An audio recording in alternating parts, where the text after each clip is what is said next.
Tonight on Unsolved Mysteries. Two seemingly unrelated cases lay dormant for years until two veteran California criminalists employ the latest in DNA profiling technology to prove an unidentified serial rapist and an unknown serial killer are one and the same. Authorities now need your help to catch a notorious murderer who has preyed on California since at least 1976. Donna Baldio finds a threatening note outside the bank where she works demanding money. The author of the note threatens violent retaliation if Donna does not heed the warning. 5 weeks later, a deadly fire erupts outside of her apartment. Coincidence? Or was Donna Baldio the target of a vicious extortionist? An alarming number of children in a rural western town are diagnosed with leukemia. 2 have already lost their lives. What is happening in Fallon, Nevada to create what doctors call a cancer cluster? A well-known Colorado family man responded to a call for help and never came back. Could the stranded motorist who placed the distress call have had anything to do with the disappearance of Dale Williams? Join me. Perhaps you may be able to help solve a mystery. Or perhaps you may encounter one that simply cannot be explained.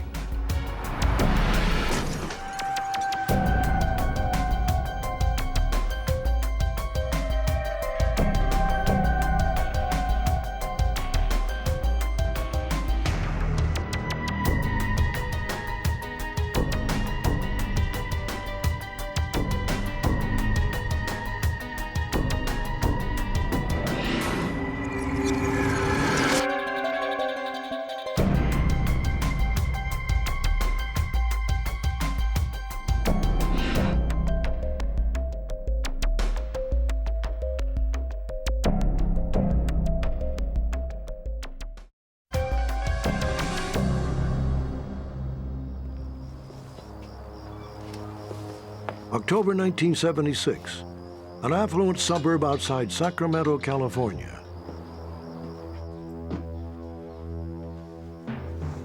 I remember waking up with a flashlight shining in my face. And I was looking down the barrel of a gun, and he said, don't move, don't make a sound, or I will kill you. Give me your hand. And within a moment's notice, my life was all of a sudden in the control of somebody else. Just do as I tell you. The rape victim, whose identity we're not revealing at her request, is one of more than 40 women believed to have been assaulted by a man who terrorized the Sacramento area during the 1970s. The mysterious attacker known to police as the East Area Rapist was never identified. Incredibly, more than 20 years later, dramatic advances in law enforcement technology determined that the same man was responsible for a series of murders in the 1980s. Authorities seek your help in tracking down a suspect who's eluded police for nearly 30 years.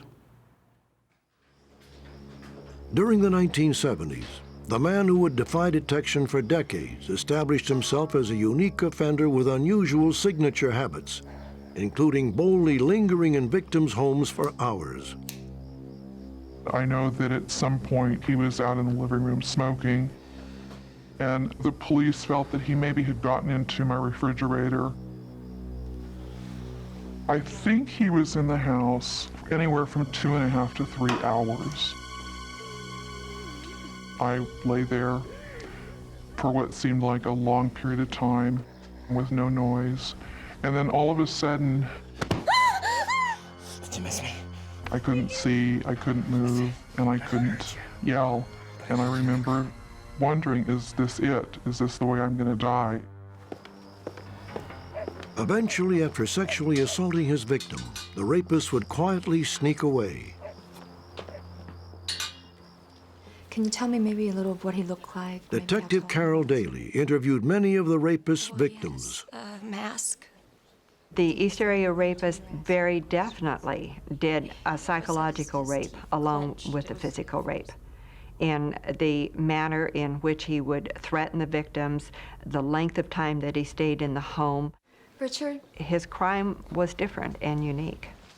Did you find anything? For Lieutenant Richard Shelby, this would become one of the most demanding cases of his career. Okay, thanks. It was a high priority. It had a lot of publicity. He had a lot of victims. The guy's dangerous. Our office and city police both had special teams working it. Give me an evidence bag. Evidence recovered near two crime scenes indicated the rapist had spied on his victims before he struck. Well, it casts all of this, too. He prowled the area. He knew it well. See? Sit right here and look right in her window. Some of the cases, he knew the victims, he knew their time, their schedule, he knew that of the neighbors, and some of them were crime of opportunity. They weren't supposed to be there they were, so he took advantage of it. The first 15 attacks occurred in homes only inhabited by women and children. But then the rapist became even more brazen. He targeted homes in which a man was also present.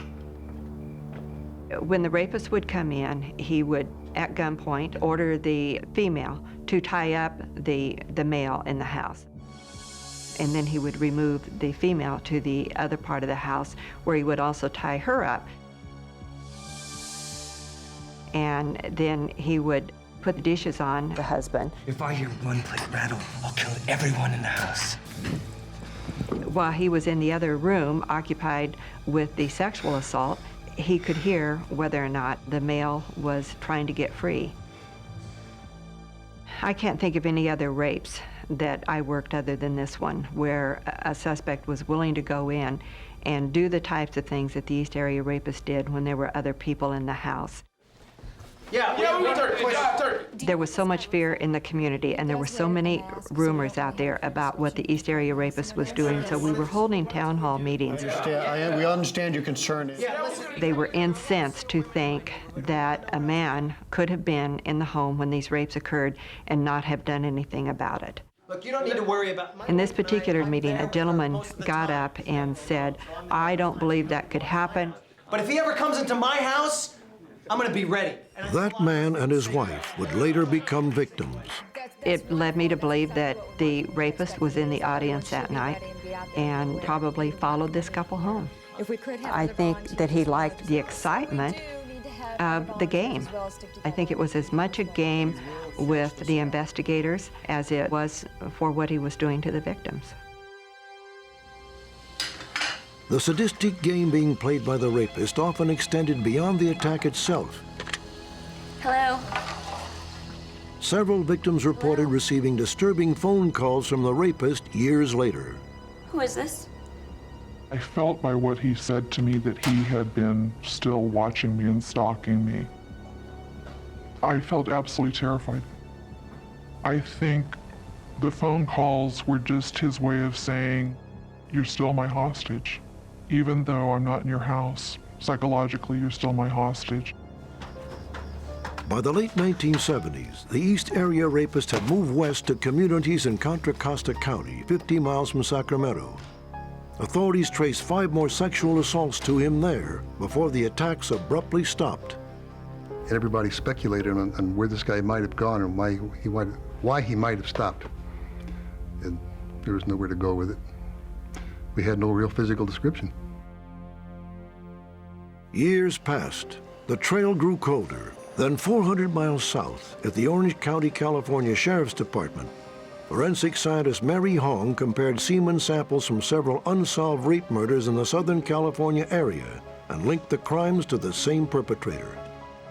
Meanwhile, back in Contra Costa County, Sheriff's Department criminalist Paul Holes ran DNA profiles on semen recovered from the East Area Rapist's assaults in his county.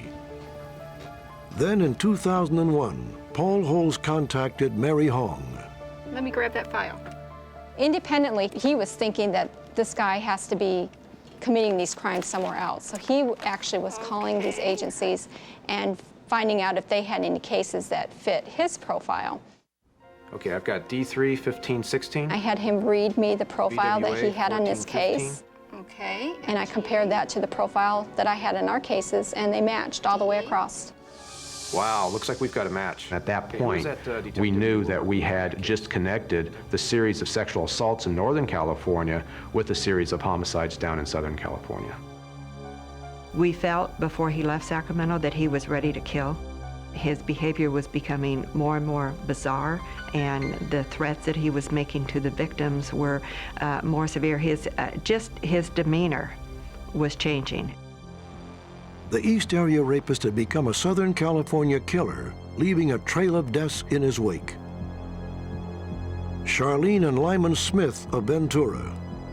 Newlyweds Keith and Patty Harrington of Laguna Niguel.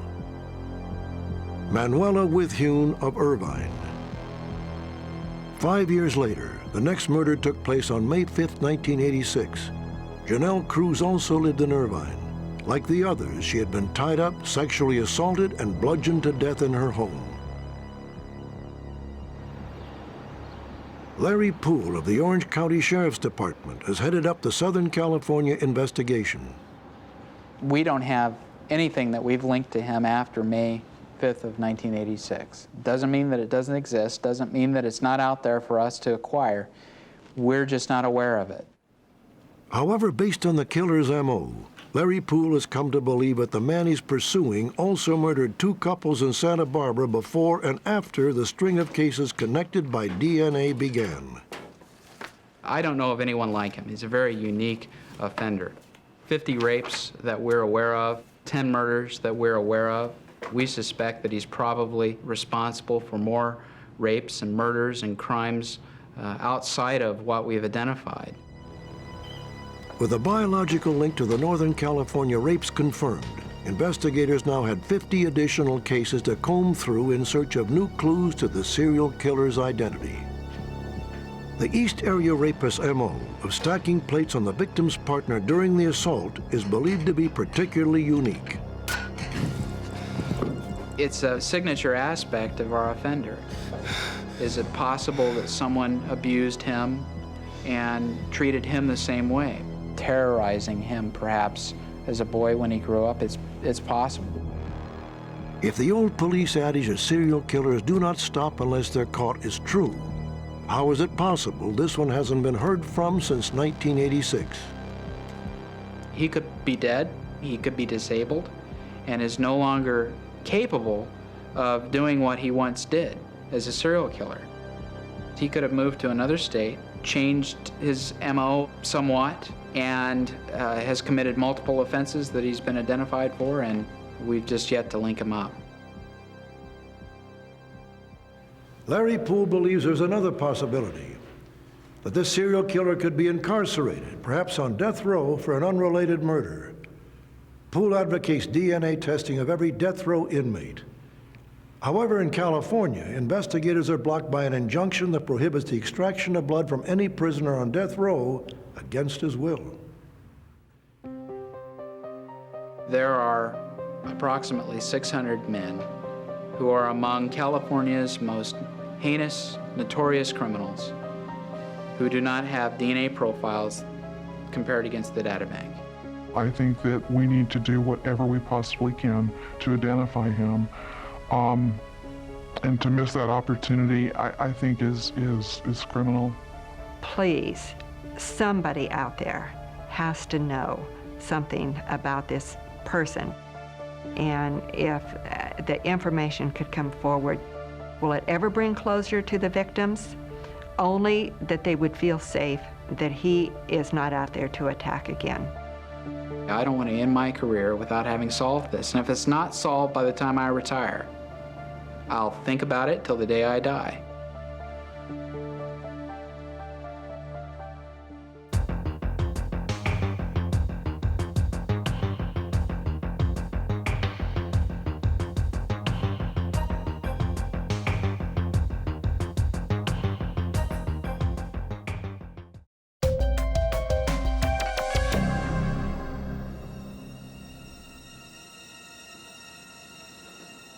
The Chateau Dijon Apartments, Houston, 3:30 a.m. On February 1st, 2002, Curtis Ford awoke to a series of strange sounds in the stairwell outside his apartment. The banging that I heard sounded like a herd of elephants running up the stairs. And then I heard, which was like a knock at the door. And then I heard the same boom, boom, boom, boom, right down the stairs.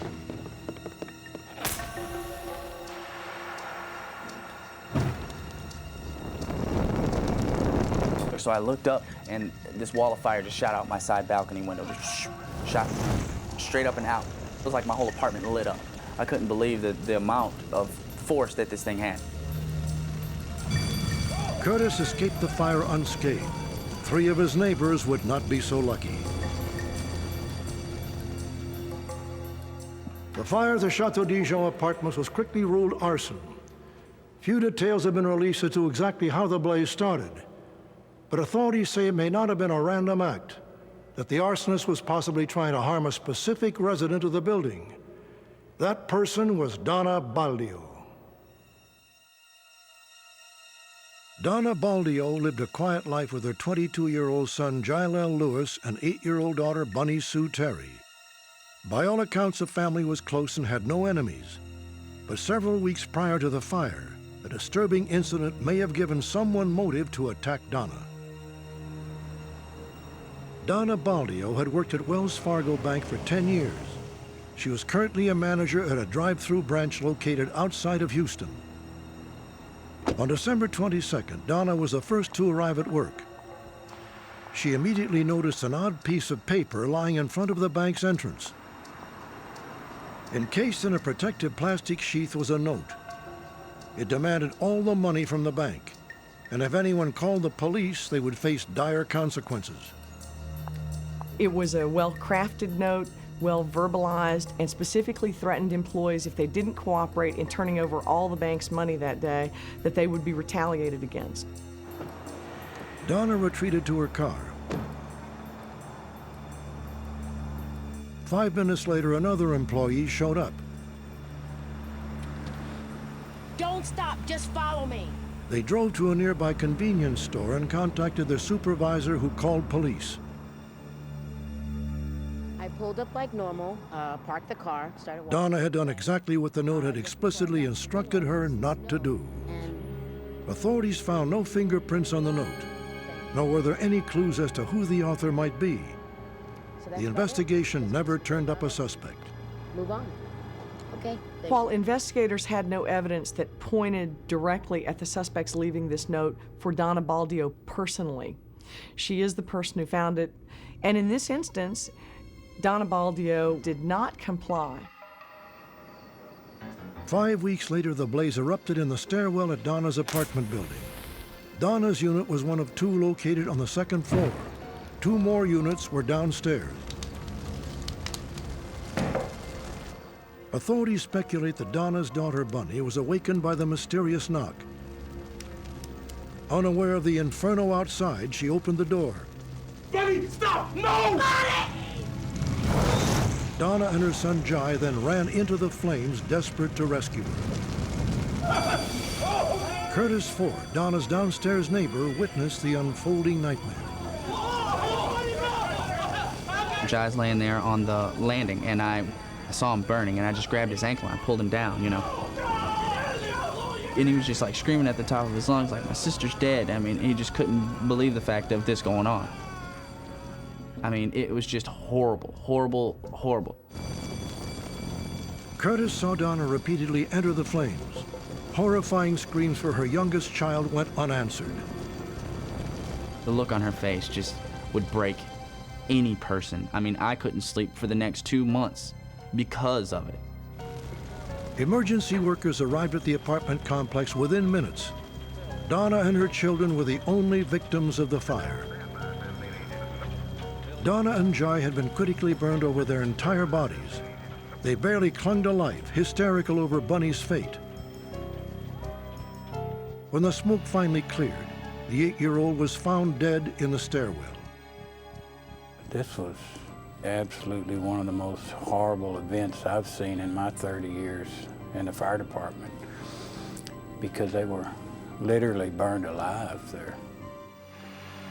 Donna and Jai were rushed to the hospital. Friends and family gathered around their bedsides, hoping for a miraculous recovery. You couldn't even recognize him. You couldn't even recognize Jai, and you couldn't even recognize Donna. And so we came out, we were just devastated. Jai was pronounced dead at 10:30 that morning. Donna followed her son 1/2 hour later. An entire family was gone. Who would have committed such an appalling crime, and why? Was this the reprisal threatened by the extortionist? Or perhaps there is another equally tragic explanation. It has been reported that over the past 3 years, 15 fires have broken out at the Chateau Dijon apartment complex. Her death and her children's death could be related to the series of arsons in that same apartment complex, including one that happened on the same stairwell just a year before. When the dust settles on this, it's probably going to be somebody that she knew, and I just got that feeling about that this is more of somebody that got mad at her for whatever reason. No one knows why.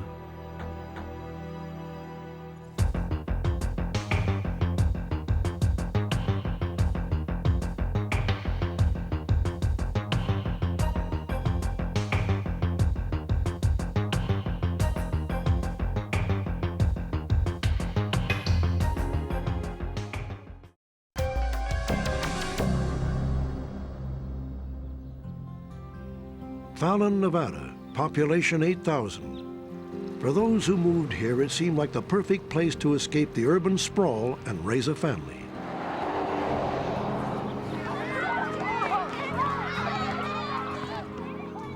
But there is something terrible happening to the children of Fallon. You goof burger. It all began with Dustin Gross. Honey, where'd you get this bruise? I fell off of my back. When I was giving him a bath, I noticed bruises on his back and his arms, and I asked him what was he doing, why did he have these bruises, and he told me he was playing with his friend on the big wheels.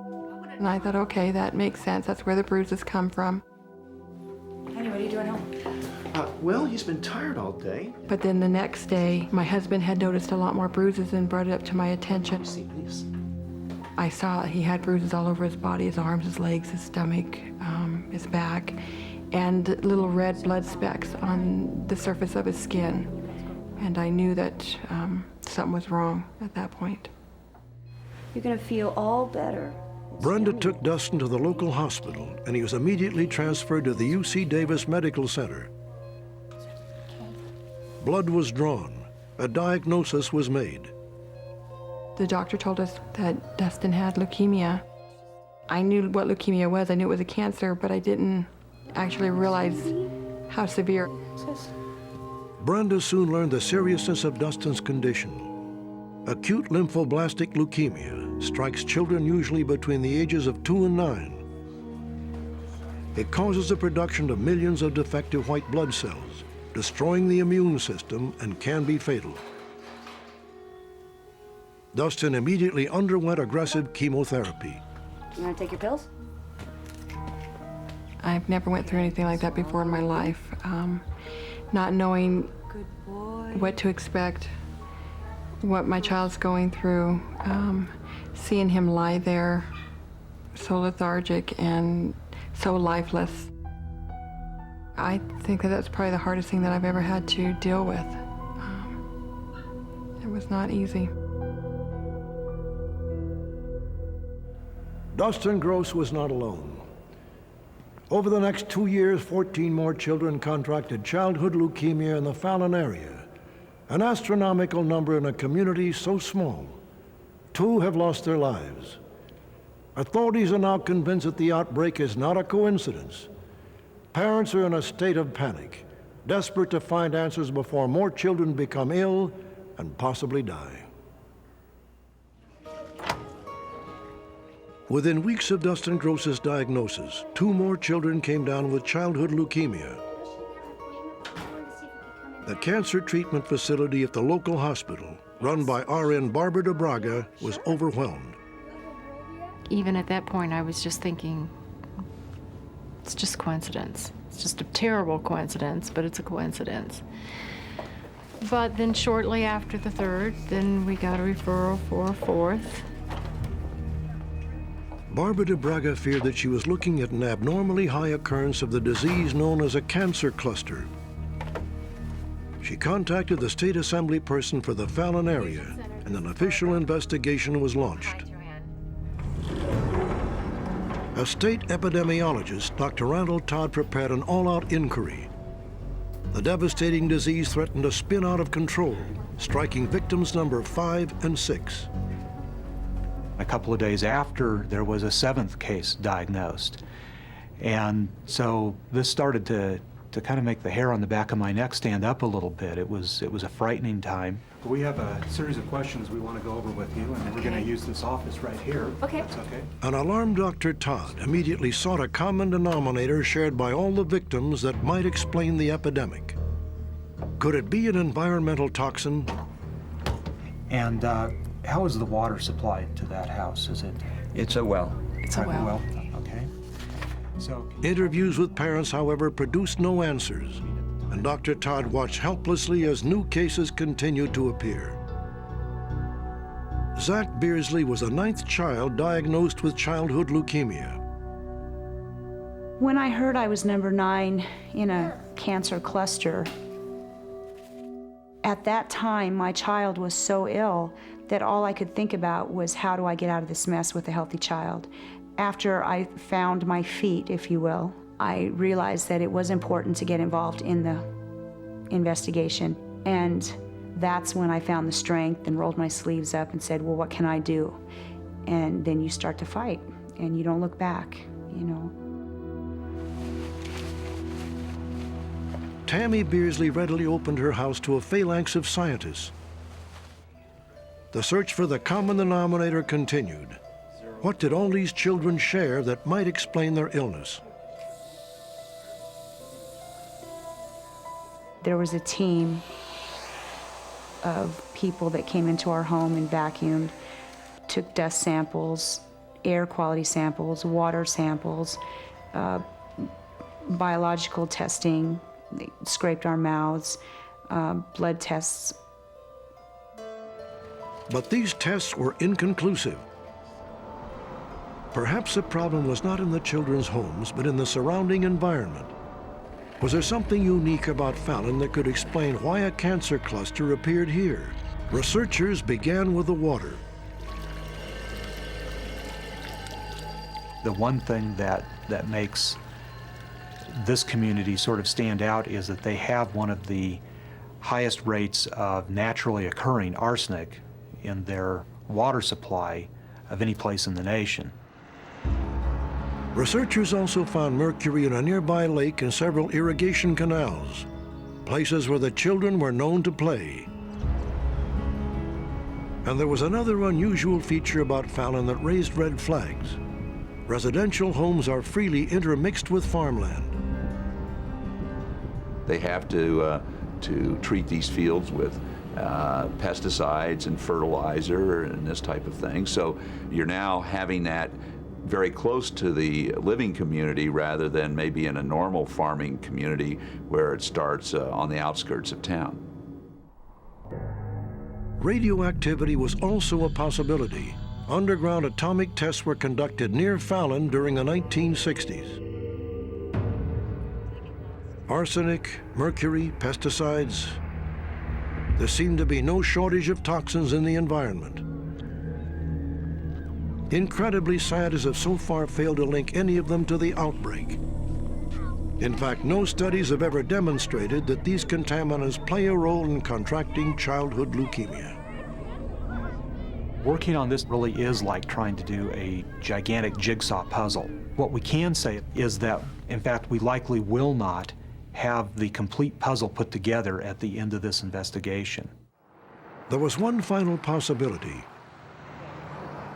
Fallon is located 10 miles from a major naval air station used to train fighter pilots. The jet fuel contains benzene, a known carcinogen. There is a pipeline which transports jet fuel. The pipe comes right through and underneath Fallon and winds up at the Fallon Naval Air Station.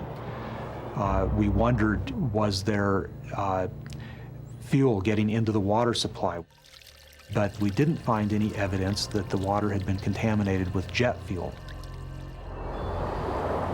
Perhaps the residents of Fallon were inhaling the jet fuel? This theory is currently being tested on laboratory mice at the University of Arizona. Human trials may take place in the near future. We can actually measure on a person's expired breath remnants of jet fuel exposure. That technology has been developed over the last 5 years.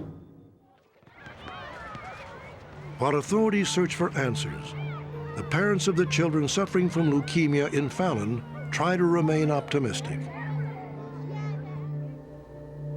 Zach Beersley has been undergoing chemotherapy for the past 17 months. Although he is responding well, it is still too soon to know if he'll beat the disease. There's a fear inside of me. I have 2 other children and 1 on the way, and I'd like to find out what's making children become diagnosed with leukemia here before I bring another child into the world.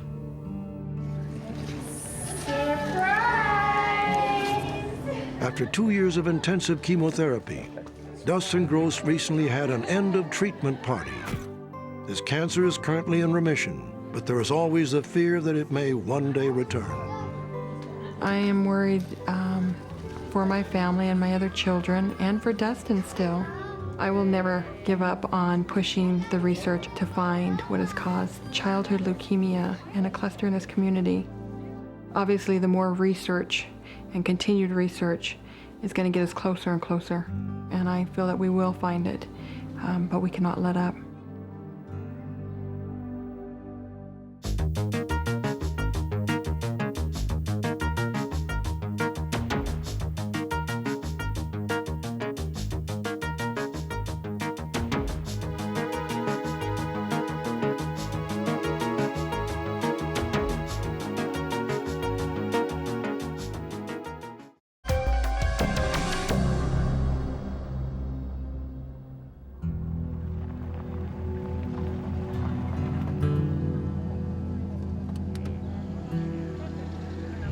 Sunday, July 4th. A family swimming at the confluence of the San Miguel and Dolores rivers in western Colorado made a grim discovery. Submerged in the muddy waters was a pickup truck. The Montrose County Sheriff's Department responded to the scene, and it quickly became apparent that this would be more than a simple vehicle recovery operation. Investigators realized this might be the break they desperately needed in a case that had captured the attention of surrounding communities. The truck belonged to a man who suddenly vanished 6 weeks before. Hopes, however, were quickly dashed when no other signs of the missing man were recovered. Authorities need your help to solve this baffling mystery. The recovered pickup truck was registered to 42-year-old Dale Williams. The longtime area resident was a devoted husband and doting father of 2 teenage daughters. Dale owned and operated an auto body shop in the nearby town of Nucla. On the evening of May 27th, Dale failed to make it home for dinner. His wife, Diana, assumed he was preoccupied with a job at the body shop and lost track of time. By bedtime, however, Diana was concerned. Hi, Dale. It's me. I called the shop a couple of times and no answer. Okay, give me a call as soon as you get in. Bye-bye. So I thought, well, maybe he just didn't hear the phone because he's using the air ratchets or something. You know, I went to bed about 10, and I laid there, and I felt like something was wrong. I tossed and turned all night, woke up several times, and he still wasn't home.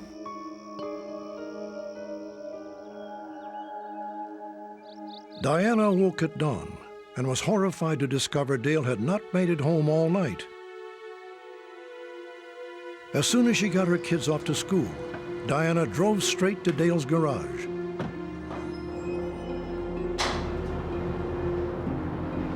Dale?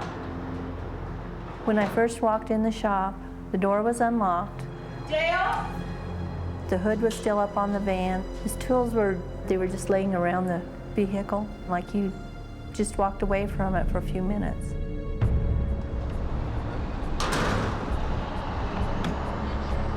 Went over to my mother-in-law's, and she hadn't heard from him the day before or that morning. Dale often shopped at junkyards, looking for spare parts to use at the body shop. When was the last time you... Diana and her mother-in-law thought that would be a good place to start their search. When we didn't find him at the junkyard, we thought we'd probably find him along the way, the road somewhere where he'd maybe ran off the road. We felt like that something had happened to him for sure, but we felt like we would find him.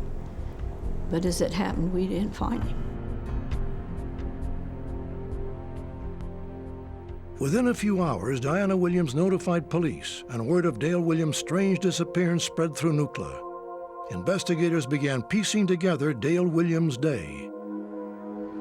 They learned Dale made a brief stop at Tammy Lorenz's office about 12:15 that afternoon. I had a windshield that I needed repaired on a truck of ours. Hey, Dad, what's up? Listen, I stopped by to let you know that I can't do your windshield until next Wednesday. That's okay. I thought it was strange that Dale stopped in because he didn't have to stop and tell me. He could have called me. Dale was in a hurry. He told Tammy he was on his way to help a stranded motorist. Maybe he felt uneasy about who he was going to go give a tow. I really don't know. All right, see you later. Bye. That was the last time that I saw Dale Williams.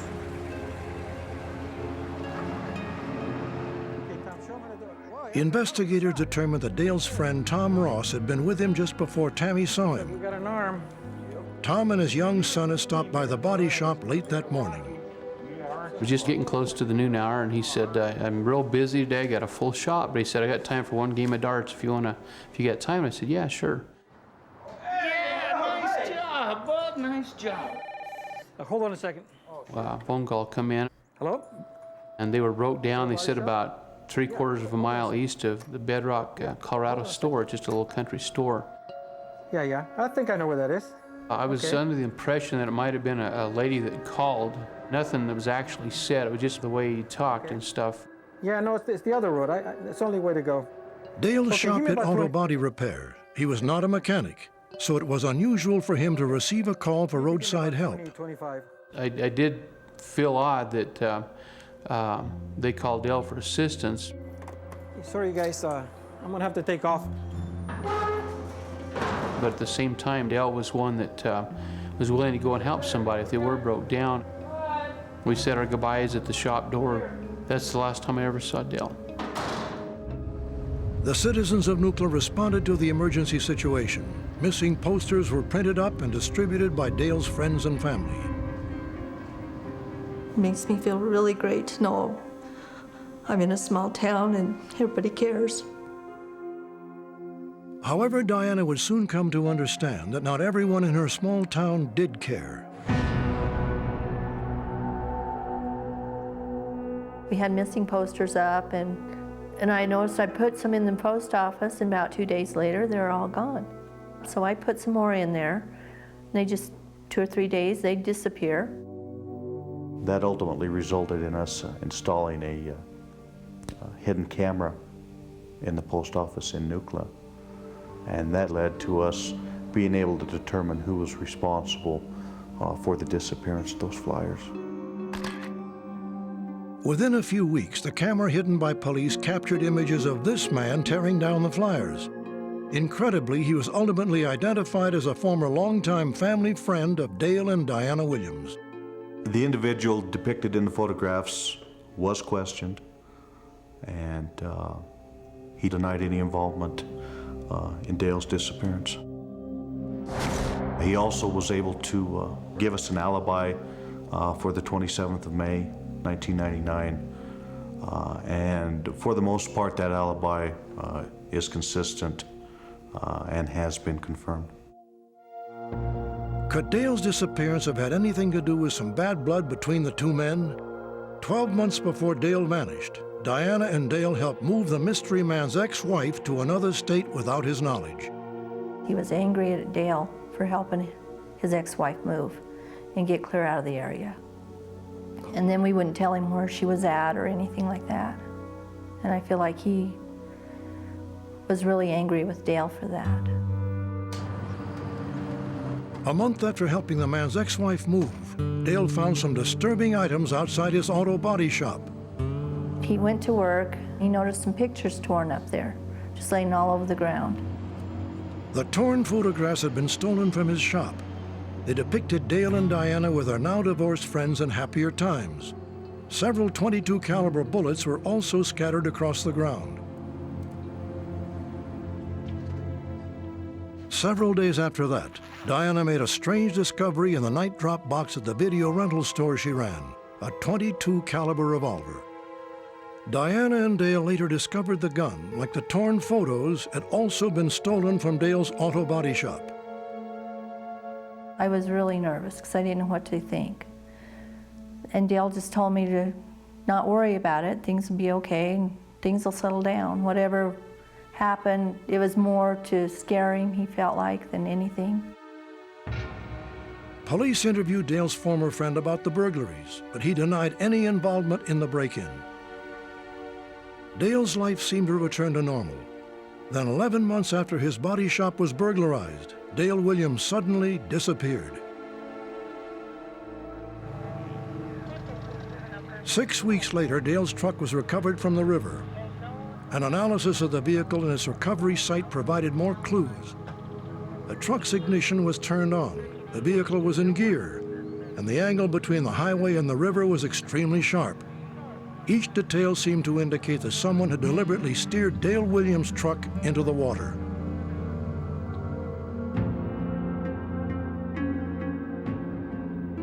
Once Diana viewed photographs of Dale's truck, she was certain someone other than her husband last drove the vehicle.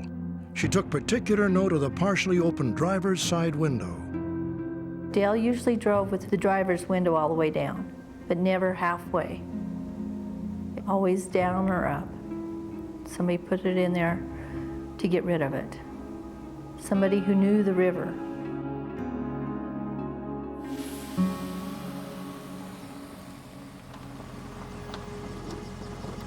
Generating further speculation, police have not located the stranded motorist Dale Williams went to help.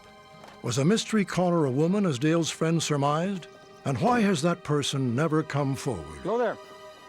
Investigators may already have that answer. The purported distress call was placed from a stolen cell phone.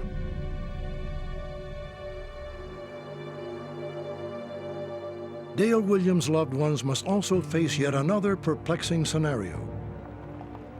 There are those who claim that Dale's truck was parked in its normal spot at his body shop by 1:30 p.m. the day he vanished.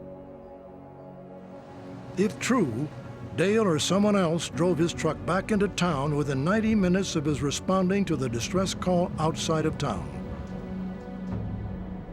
There were even reports from witnesses who claimed to have seen Dale Williams early that evening at a market in the neighboring town of Naturita.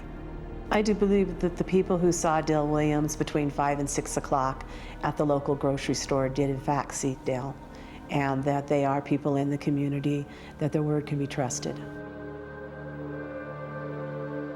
So what happened to Dale Williams, and where is he now? I believe Dale either seen something he shouldn't have or knew something he shouldn't have, and somebody was looking to shut him up.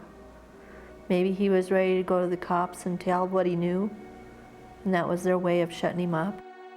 Dale Williams has not been seen since May 27, 1999. He stands 5 foot 7 inches tall and has light sandy hair and blue eyes.